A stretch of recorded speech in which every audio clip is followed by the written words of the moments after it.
প্রিয় BA six সেমিস্টারের ছাত্রছাত্রীরা, আজকে আমি যে বিষয় নিয়ে আলোচনা করব সেটি হচ্ছে তোমাদের যে ডিএসসি বি1 পেপারটি রয়েছে, patterns of capital in Europe 16 too early 20th century. এই পেপার থেকে আমি তোমাদের আজকে গুরুত্বপূর্ণ বাছাই করা স্টার মার্ক প্রশ্নগুলো বলে দেবো। যে প্রশ্নগুলো বলবো সেগুলো যদি ভালো করে তোমরা করে যাও, একদম 100% কোশ্চেন তোমরা কমন পাবে, যেরকম পেয়েছিলে ফোর্থ সেমিস্টারে এবং ফিফথ সেমিস্টারে। তোমরা জানো ফিফথ সেমিস্টারে একদম হুবাহু কোশ্চেন তোমাদের কিন্তু কমন এসছে, এবং আমি তোমাদের প্রশ্ন অনেক কম বলি, ঠিক আছে? আমি তোমাদের অনেক কম প্রশ্ন দেবো, সেই প্রশ্নগুলো ভালো করে করে যাও, ঠিক আছে? তোমাদের 20 নম্বরে আমি মাত্র 4টে প্রশ্ন বলবো, 10 নম্বরে মাত্র 4টে প্রশ্ন বলবো, সেগুলো করে গেলেই তোমরা 20 নম্বরের 2টি, 10 নম্বরের প্রশ্ন একটি কমন পেয়ে যাবে, ঠিক আছে? তো চলো আমরা শুরু করি। আমাদের 20 নম্বরের প্রথম প্রশ্ন দেখো, ইউরোপীয় সমাজের, তো এই প্রশ্নটি অত্যন্ত গুরুত্বপূর্ণ তোমাদের, ঠিক আছে? ইউরোপীয় সমাজের ওপর শিল্প বিপ্লবের প্রভাব আলোচনা করো। যেগুলো দেখবে 4টে থেকে 5টা স্টার এবং ইয়েলো কালার মার্ক করা, হাইলাইট করা রয়েছে, সেগুলো অত্যন্ত গুরুত্বপূর্ণ, খুব ভালো করে তোমরা করে যাও, ঠিক আছে? এবং খুব কম প্রশ্নই দিচ্ছি, প্রশ্নগুলো এখন থেকে করো। আমি লাস্ট মিনিটের জন্য তোমাদের সাজেশন আরও কমিয়ে দেবো, তবে এইগুলো করে গেলে এর বাইরে কিন্তু তোমরা প্রশ্ন না পড়লেও চলবে, পেয়ে যাবে কমন, ঠিক আছে? তারপর দেখো, মূল্য বিপ্লব বলতে কী বোঝো? মূল্য বিপ্লব বলতে কী বোঝো, এই প্রশ্নটি ভালো করে করবে। এই দুটি প্রশ্নই খুবই গুরুত্বপূর্ণ প্রশ্ন। তারপর রয়েছে দেখো, শিল্প বিপ্লব কেন প্রথম ইংল্যান্ডে শুরু হয়, ঠিক আছে? এই প্রশ্নটি ভালো করে করবে। তারপর রয়েছে দেখো, ঊনবিংশ শতকের দ্বিতীয়ার্ধে সমাজতান্ত্রিক আন্দোলনের প্রধান প্রবণতাগুলি কী ছিল, এই প্রশ্নটি ভালো করে করবে। এই যে প্রথম যে 4টি প্রশ্ন দেখছো না, এই প্রথম 4টি প্রশ্ন পড়ে গেলে আমি আশা করি এখান থেকেই তোমরা 20 নম্বরের প্রশ্ন কমন পেয়ে যাবে, ঠিক আছে? তো এই 4টি প্রশ্ন একটু ভালো করে রেডি করো, এবং এর সাথে আরেকটি প্রশ্ন পারলে রেডি করতে পারো, সেটি হচ্ছে 5 নম্বরের, ইউরোপের সমাজ ও রাজনীতিতে শিল্প বিপ্লবের প্রভাব আলোচনা করো, ঠিক আছে? এই 5টা প্রশ্ন খুব ভালো করে রেডি করো। প্রথমে এই 5টা প্রশ্ন করে নাও, তারপর যদি তোমাদের মনে হয় বাকি প্রশ্নগুলো পড়বে তো পড়তে পারো, ঠিক আছে? এই 5টা প্রশ্ন ভালো করে করো, ঠিক আছে?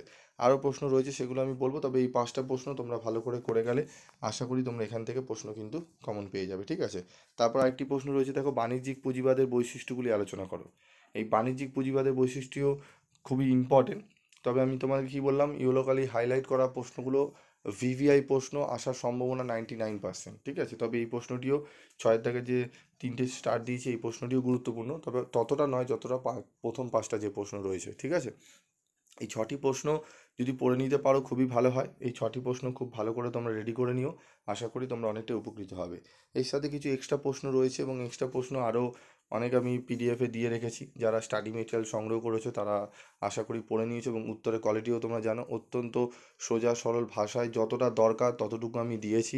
এবং যারা একটু মিডিওকার স্টুডেন্ট, যারা হয়তো কাজকর্ম করছো বা সময় ঠিকমতো দিতে পারোনি, জেনারেল নিয়ে পড়ছো, তাদের সেইভাবে উত্তরগুলো রেডি করেছি, যাতে তারা পড়ে মোটামুটি তারা 50 থেকে 60% বা 70% নাম্বার পেয়ে যাতে বেরিয়ে যায়, ঠিক আছে? তো তোমরা যারা স্টাডি মেটেরিয়াল এখনও পর্যন্ত সংগ্রহ করোনি তাদেরকে বলবো খুব শীঘ্রই সংগ্রহ করে নাও, তাহলে দেখবে তোমরা যে বই কিনে থাকো তার ডিফারেন্সটা তোমরা বুঝতে পারবে, বইয়ের থেকে কতটা আলাদা এবং ইউনিকভাবে লেখা আছে, এবং যেগুলো নাম্বার পাওয়ার ক্ষেত্রে খুবই উপযোগী, ঠিক আছে? এবং তোমরা তোমাদের এইটুকু বলতে পারি, এই যে উত্তরগুলো সাজিয়েছি বা যেইভাবে করেছি, ঠিক আছে, টেক্সট বই ঘেটে আমার অনেক দেরি হয়, তোমরা বিগত কত মাস ধরে বলে যাচ্ছ, অন্যান্য বিভিন্ন জায়গায় তোমরা অ্যাভেলেবেল পাচ্ছ, কিন্তু আমার কাছে তোমরা পাও না, তার বিশেষ কারণ রয়েছে। আমি অত্যন্ত খুঁটিয়ে সেই উত্তরগুলোকে ভালো করে অ্যানালাইজ করে তারপর তোমাদের সামনে প্রেজেন্ট করি, তাতে দেরি হয়, কিন্তু দেরি হলেও তোমাদের যে জিনিসটা দিই সেটা কিন্তু অনেকটাই অ্যাকুরেট এবং তোমাদের সহজ সরল ভাষায় করে দিই, ঠিক আছে? এটা একটু মাথায় রাখবে, আর তোমরা জানো যারা ফার্স্ট সেমিস্টার থেকে ফলো করে আসছো এবং পিভি স্টাডি ক্লাসের সঙ্গে আছো তারা জানো। তারপর দেখো, আরেকটি প্রশ্ন রয়েছে, এটি তো গেলই, এই টোটাল পরপর 7টি প্রশ্ন, তবে 8-এর প্রশ্নটি না পড়লেও চলবে, কারণ এটি 22-এ এবং 24-এ রিপিট এসছে, ঠিক আছে? এই প্রশ্নটি না পড়লেও চলবে, তোমরা 7 অবধি যে প্রশ্নগুলো রয়েছে 20 নম্বরে, এই 7-এর দাগের অবধি ভালো করে পড়ে নিলেই তোমরা একদম 100% 20 নম্বরের প্রশ্ন কমন পেয়ে যাবে, ঠিক আছে? তো এই গেল আমাদের 20 নম্বরের প্রশ্নের সাজেশান। এবার চলো 10 নম্বরেগুলো দেখে নিই। 10 নম্বরে দেখো, কি শিল্পায়ন কিভাবে ইউরোপের একটি নতুন শ্রমিক শ্রেণীর জন্ম দিয়েছিল, অত্যন্ত গুরুত্বপূর্ণ 5টি স্টারযুক্ত প্রশ্ন। শিল্প পুঁজিবাদ বলতে কী বোঝো, এটিও খুবই গুরুত্বপূর্ণ প্রশ্ন, 5টি স্টারযুক্ত প্রশ্ন, ভালো করে পড়বে। তারপর রয়েছে ইংল্যান্ডের শিল্পায়নের কারণগুলি বর্ণনা করো, এই প্রশ্নটিও গুরুত্বপূর্ণ। পরপর যে 3টে প্রশ্ন দেখলে না, এই 3টে প্রশ্ন ভালো করে রেডি করো, ঠিক আছে? এই 3টে প্রশ্ন ভালো করে রেডি করো, একদম তোমরা দেখবে 100% তোমরা কোশ্চেন কমন পেয়ে যাচ্ছ, ঠিক আছে? তারপর রয়েছে দেখো, সপ্তদশ শতকে বাণিজ্যিক বিস্তারে নেদারল্যান্ডের ভূমিকা কী ছিল?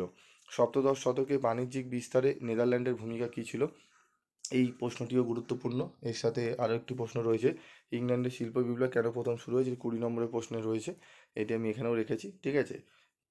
যদি তুমি এই 5টা প্রশ্নের মধ্যে বলতে চাও যে স্যার কোন প্রশ্নগুলো ভালো করে পড়বো, 1, 2, 3, 1-এর দাগে, 2-এর দাগে, 3-এর দাগের প্রশ্নটি পড়বে, তার সাথে 4-এর দাগের প্রশ্নটি পড়ে নেবে, ঠিক আছে? যারা কম পড়তে চাইছো তাদের জন্য এই সাজেশনটি, ঠিক আছে? এবং যারা একটু বেশি পড়তে চাইছো তাদের আরেকটি প্রশ্ন রয়েছে, 6 নম্বরের প্রশ্ন, মূল্য বিপ্লব বলতে কী বোঝো? ষোড়শ শতকীয় ইউরোপীয় অর্থনীতির ওপর মূল্য বিপ্লবের প্রভাব কী ছিল? এই প্রশ্নটি, এবং তার সাথে রয়েছে ফ্রান্স ও জার্মানিতে শিল্পায়ন প্রক্রিয়ার প্রধান বৈশিষ্ট্যগুলি বিচার করো, ঠিক আছে? এবং সপ্তদশ শতকে ইউরোপের প্রধান বাণিজ্যিক শক্তি হিসাবে ইংল্যান্ড ও ফ্রান্স কীভাবে নিজেদের প্রতিষ্ঠা, ঠিক আছে, করেছিল? এই প্রশ্নগুলো ভালো করে রেডি করো, এই প্রশ্নগুলো করলে। এবং আরেকটি লাস্ট একটি স্টার মার্ক করা প্রশ্ন রয়েছে, শিল্পায়ন কীভাবে ইউরোপে একটি নতুন শ্রমিক শ্রেণীর জন্ম দিয়েছিল? শ্রমিক শ্রেণীর আন্দোলন সম্পর্কে আলোচনা করো, ঠিক আছে? এই প্রশ্নটি সিমিলার উত্তর রয়েছে প্রথম দিকের যে প্রশ্নটি আলোচনা করলাম। এই প্রশ্নগুলো পড়ে যাও, স্টার মার্ক প্রশ্নগুলো 5টা বলেছি আমি, 4টে করে প্রত্যেকটা আমি বললাম, 20 নম্বরের 4টে এবং 10 নম্বরের 4টে আমি বলেছি। এই 4টে 8টা প্রশ্ন ভালো করে করে যাও, দেখবে একদম তুমি 100% কোশ্চেন কমন পেয়ে যাচ্ছ। পরবর্তী ভিডিওতে তোমরা যদি মনে হয় এইভাবে স্টারযুক্ত 5 নম্বরের প্রশ্নগুলো তোমাদের লাগবে, তাহলে অবশ্যই কমেন্টস করে জানাবে তোমাদের যে ডিএসসি B2 5 মার্কসের স্টার মার্ক প্রশ্নগুলো দিন, আমি তোমাদের অবশ্যই ভিডিও করে দিয়ে দেবো, ঠিক আছে?